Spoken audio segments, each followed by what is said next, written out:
Moi, mä oon Sini.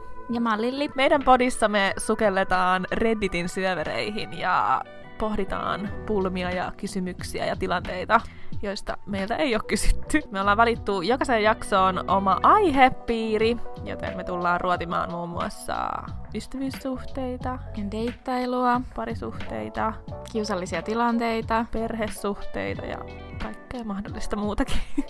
Haloo, ei kukaan sano noin. Ei todellakaan. Siis se on kiusallista, mut ok. Mut toisaalta se on IG. Niin, ja niinku todella kiusallista. Ihan hirveä tilanne. Erot ei ole ikinä helppoa. Ei on. Ja sen jälkeen en oo sit seurustellutkaan. Ei, mut. Ja miten tästä päästiin niinku seuraavaan hetkeen? Jep. Et miten tästä on nyt niinku palauduttu? Jep. Tai silleen, Missä ajassa? molemmat on 10 minuuttia hiljaa silleen, että no katsotaanko vaikka telkkari. Creepy. No niin. On kyllä tosi kryptistä. Ja mä kiinnosti, niin mä itse henkilökohtaisesti tiedän eniten tuohon kyseenalaiseen postaushistoriaan.